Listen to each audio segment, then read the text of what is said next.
ನಾನು ಯಾವತ್ತು ಇನ್ನೊಬ್ಬನ ಮೇಲೆ ಡಿಪೆಂಡ್ ಆಗಿ ನಾನು ಯಾವತ್ತೂ ಕೆಲಸ ಮಾಡಲ್ಲ. ನಾನು ಲೈಟ್ ಹೊರಬೇಕಾ ನಾನೇ ಬೇಕಾ ಲೈಟ್ ಹೊತ್ತು ಬಿಟ್ಟು ನಾನು ಶಾರ್ಟ್ ತೆಗಿತೀನಿ. ಇದು mass entertainment cinema. Darshan sir ನಿಮ್ಗೆ ಸಕ್ಕತ್ ಇಷ್ಟ ಆಗ್ಬಿಡ್ತಾರೆ ಈ ಸಿನಿಮಾದಲ್ಲಿ. ಪ್ರತಿಯೊಬ್ಬರು ಸಿನಿಮಾ ಮಾಡಕ್ ಬರೋರು ನನ್ನ ಸಿನಿಮಾ 100 ಹೋಗುತ್ತೆ ಅಂದ್ರೆ ಎಲ್ಲರೂ ಮಾಡೋದು. ಯಾರು ಸುಮ್ಮನೆ ಕಾಟಾಚಾರಿ ಕಲ್ಸ್ಕೊಂಡು ಬಂದು ಯಾರು ಸಿನಿಮಾ ಮಾಡಲ್ಲ.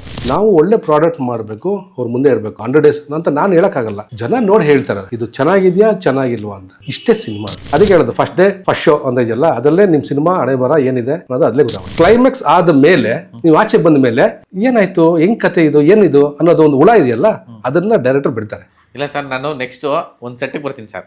ಸೆಟ್ಟಿಗೆ ಬಂದಾಗ ನಿಮ್ಮ ಟೀಮು, ಎಸ್ಪೆಷಲಿ ನಿಮ್ಮ ಟೀಮು, ನಿಮ್ಮ ಕ್ರೂನ ಒಂದ್ಸಲ ಮಾತಾಡ್ಸೋಣ ಸರ್. 100% very interesting. ಅಲ್ಲ, ಇವನು ಶರತ್ ನನ್ನ ಇವಾಗ ಏನು ಅಸ್ಟೆಂಟಾಗಿ ಮಾಡ್ತೇನೆ, ಅವ್ನು ಕೂಡ ಅಷ್ಟೇ ಸುಮಾರು ಅವಾಗ ಅವ್ನು ದಿಲ್ವಾಲಿಂದನೂ ಅವನು ಬಂದಿದ್ದು.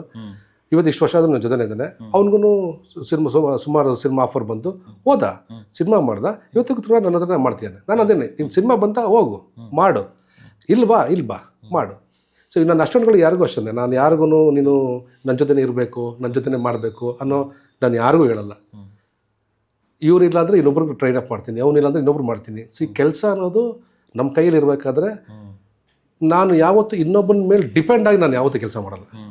ಅಕಸ್ಮಾತ್ ಇವಾಗ ನಾನು ಲೈಟ್ ಹೊರಬೇಕಾ ನಾನೇ ಬೇಕಾ ಲೈಟ್ ಹೊತ್ತು ಬಿಟ್ಟು ಬೇಕಾ ನಾನು ಶಾರ್ಟ್ ತೆಗಿತೀನಿ. ಆ ಥರ ನಾನು ಇನ್ನೊಬ್ಬರ ಮೇಲೆ ಡಿಪೆಂಡ್ ಆಗಿ ಯಾವತ್ತೂ ಕೆಲಸ ಮಾಡಲ್ಲ. ಇವ್ನು ಮಾಡ್ತೀಯಾ ಇವ್ನು ಮಾಡಿ, ಇವ್ನು ಟ್ರೈನ್ ಅಪ್ ಮಾಡ್ಬೇಕಾ ನೀಟಾಗಿ ಟ್ರೈನ್ ಅಪ್ ಮಾಡ್ತೀನಿ. ಅದಕ್ಕೆ ನನಗೆ ಯಾವತ್ತು ಅವತ್ತಿಂದನೂ ಕೂಡ ನನ್ನ ಮೊದಲನೇ ಸಿನಿಮಾಯಿಂದ ಎಷ್ಟು ಜನ ಟೆಕ್ನಿಷಿಯನ್ ಇದ್ದಾರೆ ಇವತ್ತಿಗೆ ಬಿಟ್ಟು ಹೋಗಿಲ್ಲ. ಆದಮೇಲೆ ನಮ್ಮ ಸುಮಾರು ಜನ ನನ್ನ ಅಸ್ಟೆಂಟ್ಗಳು ಕ್ಯಾಮ್ರಾಮನ್ ಆಗಿದ್ದಾರೆ. ಸಂತೋಷ, ಮಾಡಬೇಕು, ಮಾಡಲಿ. ಸೊ ಇವಾಗ ಅದೇ ನೀವು ಹೇಳ್ದಂಗೆ ನಮ್ಮ ಹುಡುಗರನ್ನ ಒಂದಷ್ಟು ಜನ ಹುಡುಗರನ್ನ ಪರಿಚಯ ಮಾಡ್ತೀನಿ. ನೀವು ಅವ್ರು ಎಕ್ಸ್ಪೆರಿಮೆಂಟ್ ಕೇಳಬೇಕು ಅವ್ರದ್ದು. ಅವರು ಸುಮಾರು ಸಿನಿಮಾಗಳು ಮಾಡ್ತಿರ್ತಾರೆ. ಬಟ್ ನನ್ನ ಸಿನಿಮಾ ಅಂತ ಬಂದಾಗ ಇಲ್ಲ, ನಿಮ್ಮ ನಂಗೆ ಆ್ಯಕ್ಚುಲಿ ಶೂ ಹೇಳಿದ್ದು ಶಿವಸೇನಾ ನಮ್ಮ ಬಾಸು ಅದು ಇನ್ಸಿಡೆಂಟ್ ಅವಾಗಲೇ ಹೇಳಿದ್ರಲ್ಲ, ಅದು ಶೂ ಹೇಳಿದ್ದು ನನಗೊಂದ್ಸಲ. ಹೌದಾ?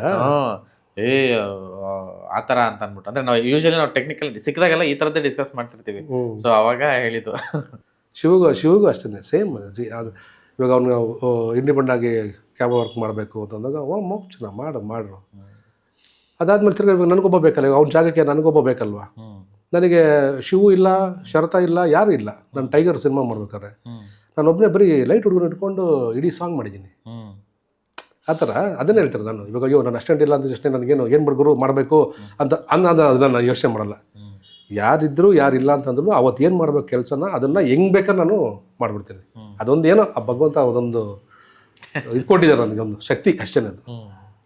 ಓಕೆ ಸರ್, ಫೈನಲಿ ಅಂದರೆ ತುಂಬ ಜನಕ್ಕೆ ತುಂಬ ರೀತಿಯಲ್ಲಿ ಈ ಸಿನಿಮಾ ಮೇಲೆ ಕುತೂಹಲ ಇದೆ. ಇಲ್ಲಿ ದರ್ಶನ್ ಅವರು ಹೀರೋನ ವಿಲನ್ನ, ಹೀರೋ ವಿಲನ್ ಡಬಲ್ ಆ್ಯಕ್ಟಿಂಗ, ಈ ಥರ ಒಂದಷ್ಟು ಪ್ರಶ್ನೆಗಳಿದೆ. ಸೊ ಅದೇ ಸೀಕ್ರೆಟ್ಸ್ ಬಿಟ್ಕೊಡ್ತೀರ? ಇಲ್ಲ, ನಾನು ಅದನ್ನು ಹೇಳ್ತಾರೆ ನಿಮಗೆ. ಯಾವುದನ್ನು ಬಿಟ್ಕೊಡ್ದೇನೆ ನೀವು ಅದನ್ನು ನೋಡಿ. ಇವಾಗ ನಾನು ಏನು ಬೇಕಾದ್ರೆ ಬರ್ತಾ ಇದೆ ಅಲ್ಲ, ನಿಮ್ಗೆ ಏನೋ ಬೇಕಾದ್ರೆ ನಾನು ಹೇಳ್ಬೋದು. ಬಟ್ ನಾನು ಅದಕ್ಕೆ ನಾನು ಫಸ್ಟೇ ನಾನು ಹೆಂಗೆ ಹೇಳಿದೆ, is the mass entertainment cinema. ಒಂದು ಎಂಟರ್ಟೈನ್ಮೆಂಟ್ ಆಗಿ ಈ ಸಿನಿಮಾ ನೋಡಿ. ಒಂದು ಅಂದರೆ ದರ್ಶನ್ ಸರ್ ನಿಮ್ಗೆ ಸಕ್ಕತ್ ಇಷ್ಟ ಆಗ್ಬಿಡ್ತಾರೆ ಈ ಸಿನಿಮಾದಲ್ಲಿ. ನೀವು ನೋಡ್ತಾರೆ ಒಂದು ಲವ್ ಅಂತ 100% ನಿಮ್ಗಾಗುತ್ತೆ. ಬಟ್ ಸಿನಿಮಾನೂ ಅಷ್ಟೇ. ಅದೇ ಪ್ರಕಾಶ್ ಅವ್ರು ಕೂಸೋದು. ಸೊ ಅದನ್ನು ಹಿಂಗೆ ಮಾಡಬೇಕು, ಯಾವ ರೀತಿ ಮಾಡಬೇಕು ಅಂತ ಅವರು ಕೂಡ 2 ವರ್ಷದಿಂದ ಅದನ್ನು ಕೂತ್ಕೊಂಡು ಅವ್ರು ಮಾಡಿ ಇವತ್ತು ಅದನ್ನು ತೆರೆ ಮೇಲೆ ತಂದಿದ್ದಾರೆ. ನೋಡಿ, ನಿಜವಾಗ್ಲೂ ನಾನು ಅದನ್ನೇ ಹೇಳ್ತಿರೋದು. ಇದರಲ್ಲಿ ಆ ಥರದೊಂದು ವಿಷಯ, ಇದರಲ್ಲಿ ಈ ಥರದೊಂದು ವಿಷಯ, ಇದನ್ನೇನೋ ಈ ಸಿನಿಮಾದಲ್ಲಿ ನೀವೇನೋ ಎತ್ಕೊಂಡು ಬಿಡ್ಬೋದು ಅಂಥದ್ದೆಲ್ಲ ನಾವು ಫಾಲ್ಸ್ ಇದನ್ನೆಲ್ಲ ಕೊಡಲ್ಲ. ಸಿನಿಮಾಕ್ಕೆ ಒಂದು ಕುತ್ಕೊಂಡು ನೋಡ್ಬೇಕಾದ್ರೆ ಒಂದು ಒಳ್ಳೆ ನೀವು ಮಾಸ್ ಎಂಟರ್ಟೈನ್ಮೆಂಟ್ ಸಿನಿಮಾನ ನೋಡಿ ಬರ್ತೀರ. ಸರ್, ಇವತ್ತಿಗೆ ಸಾಕಷ್ಟು ಸಿನಿಮಾಗಳು ಬರ್ತಾಯಿದೆ, ತುಂಬ ರಶ್ ಇದೆ, ಸಿನಿಮಾಗಳು ಬರ್ತಾಯಿದೆ. ಈಗ ನಿಮ್ಮಂಥ ಟೆಕ್ನಿಷಿಯನ್ಸು, ದೊಡ್ಡ ತಂಡ, ದೊಡ್ಡ ಸಿನಿಮಾಗಳು ಬಂದಾಗ ಆ ಹೈಪು, ಆ ಕ್ರೇಜೇ ಬೇರೆ. ಅದು 100% ಜನ ಥಿಯೇಟ್ರಿಗೆ ಬರ್ತಾರೆ, ಅದೊಂದು ಮ್ಯಾಜಿಕ್ ಆಗುತ್ತೆ. ಆದರೆ ತುಂಬ ದೊಡ್ಡದಾಗುತ್ತೆ, ಇಲ್ಲಾಂದರೆ ಏನೂ ಆಗೋಲ್ಲ, ಅದು ಗೊತ್ತಿರೋ ಸತ್ಯನೇ. ಆದರೆ ಸಿನಿಮಾ ಅಂತ ಬಂದಾಗ, ನಿಮ್ಮಂಥವ್ರನ್ನ ನೋಡಿದಾಗ, ನಿಮ್ಮಂಥ ತಂಡಗಳನ್ನ ನೋಡಿದಾಗ, ಸಿನಿಮಾ ಅನ್ನೋದು ಎಷ್ಟು ಶ್ರೇಷ್ಠ ಮತ್ತು ಅದಕ್ಕೆ ಎಷ್ಟು ಪ್ರಾಮಾಣಿಕವಾಗಿ ಶ್ರದ್ಧೆ ಮತ್ತು ಭಕ್ತಿಯಿಂದ ಕೆಲಸ ಮಾಡಬೇಕು ಅನ್ನೋದನ್ನು ನೀವು ತೋರಿಸ್ಕೊಟ್ಟಿದ್ರ. ಈ ಸಂದರ್ಭಗಳಲ್ಲಿ ಒಂದಷ್ಟು ಸಿನಿಮಾಗಳು ಬರ್ತಾಯಿದೆ, ಒಂದಷ್ಟು ನಾವು ಹಂಗೆ ಮಾಡಿದ್ದೀವಿ, ಹಿಂಗೆ ಮಾಡಿದ್ದೀವಿ, ಆ ಥರದ್ದು ಈ ಥರದ್ದು. ಅಂದರೆ basic cinema line, basic cinema science, basic cinema discipline ಇಲ್ಲದೆ ನೀವೇನೇ ಮಾಡಿದ್ರೂ ವರ್ಕ್ ಆಗಲ್ಲ. ಸೊ ಈ ಒಂದು ನಿಟ್ಟಿನಲ್ಲಿ ನೀವು ಅಬ್ಸರ್ವ್ ಮಾಡಿದ್ದು ರೀಸೆಂಟ್ ಟೈಮ್ಸಲ್ಲಿ ಏನು ಅಂತ ಸರ್? ಇವಾಗ ಪ್ರತಿಯೊಬ್ಬರು ಸಿನಿಮಾ ಮಾಡೋಕ್ಕೆ ಬರೋರು ನನ್ನ ಸಿನಿಮಾ 100 ಹೋಗುತ್ತೆ ಅಂದರೆ ಎಲ್ಲರೂ ಮಾಡೋದು. ಯಾರು ಸುಮ್ಮನೆ ಕಾಟಾಚಾರಿ ಕಲ್ಸ್ಕೊಂಡು ಬಂದು ಯಾರೂ ಸಿನಿಮಾ ಮಾಡಲ್ಲ.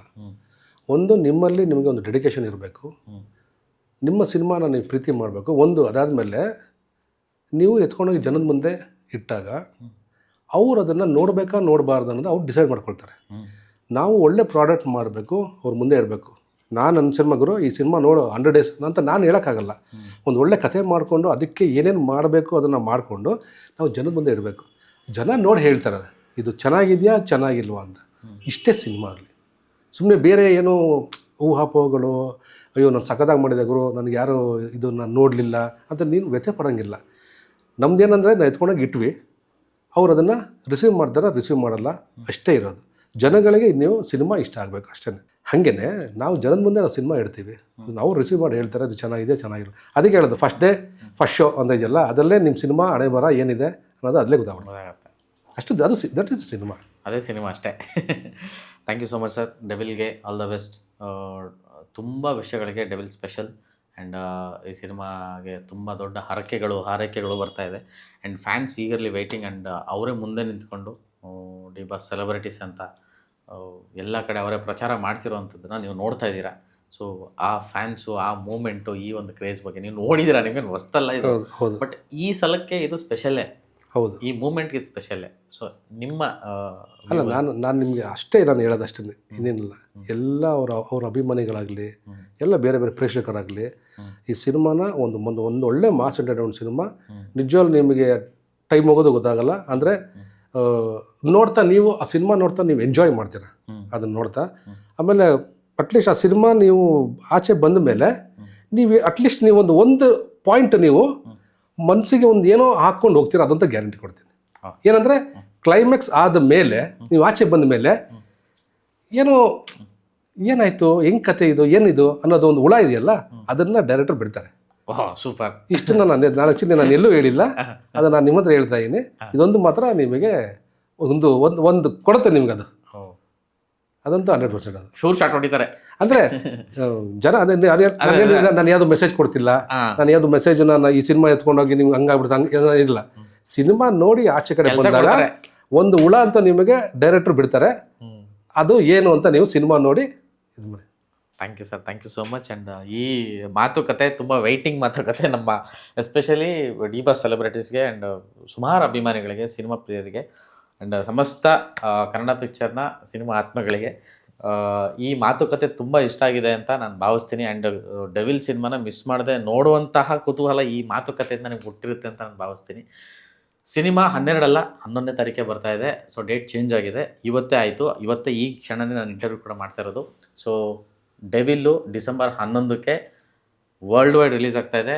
ಬಿಗ್ಗೆಸ್ಟು ಸೆಲೆಬ್ರೇಷನ್ಗೆ ಅವರ ಅಭಿಮಾನಿ ಸಮೂಹ ಸಜ್ಜಾಗಿದೆ.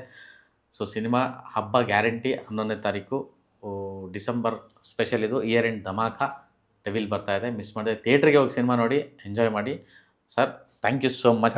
Thank you so much. Sudhakar sir ಜೊತೆ ಮಾತಾಡಿ ತುಂಬ ಖುಷಿ ಆಯಿತು. ಆ್ಯಂಡ್ ಲಾಂಗ್ ಟೈಮ್ ಮಾತುಕತೆ ನಮ್ಮದು, ಅವಾಗ ಮಾತಾಡ್ತಾ ಇರ್ತೀವಿ. ಬಟ್ ಈ ಥರದೊಂದು ಮಾತುಕತೆಗೆ ಸಿಕ್ಕಿದ್ದು ಭಾಳ ಖುಷಿ ಆಯಿತು. ಆ್ಯಂಡ್ ನನ್ನ ಆಫೀಸಿಗೆ ಬಂದಿದ್ದಕ್ಕೆ ಭಾಳ ಸಂತೋಷ ಆಯಿತು. Thank you so much. So thank you, ನಮಸ್ಕಾರ.